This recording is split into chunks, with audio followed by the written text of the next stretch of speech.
திருப்பாவை 5ஆம் நாள். மாயனை மண்ணு வடமதுரை மைந்தனை தூய பெருநீர் யமுனை துறைவனை ஆயர் குலத்தினில் தோன்றும் அணிவிளக்கை தாயை குடல் விளக்கம் செய்த தாமோதரனை தூயோமாய் வந்து நாம் தூமலர் தூவித் தொழுது வாயினால் பாடி மனத்தினால் சிந்திக்க போய பிழையும் புகுந்தருவான் நின்றனவும் தீயனில் தூசாகும் செப்பேலோர் எம்பாவாய்.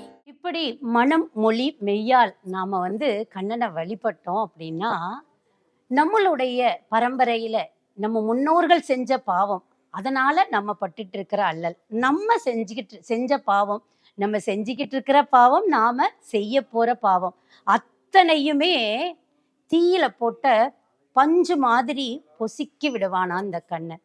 தீவினை நம்ம விட்டு அகன்றுச்சு அப்படின்னாலே நம்மளுடைய வாழ்க்கையில சந்தோஷம் நிலைச்சிருக்கும் அப்படிங்கிறா ஆண்டாள்.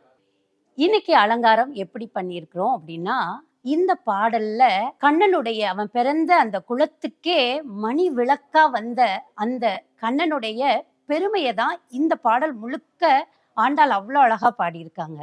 அதனால அந்த குட்டி கண்ணன், நம்ம எல்லாம் பேபி கிருஷ்ணான்னு சொல்லுவோம் இல்லையா, அந்த மாதிரி குட்டி குழந்தை, அந்த பிறந்த குழந்தை அவரை வச்சு அவர் பக்கத்துல, ஏன்னா அந்த குலத்துக்கே விளக்கா, ஆயர் குலத்தையே தலைக்கச் செய்தவன் இந்த கண்ணன் அப்படின்னு சொல்லுவாங்க. அதனால அந்த குல விளக்குக்கு சுத்தி விளக்கேத்தி அலங்காரம் பண்ணியிருக்கிறோம். மீண்டும் நாளை காலை 6வது பாடலோடு சந்திக்கிறேன்.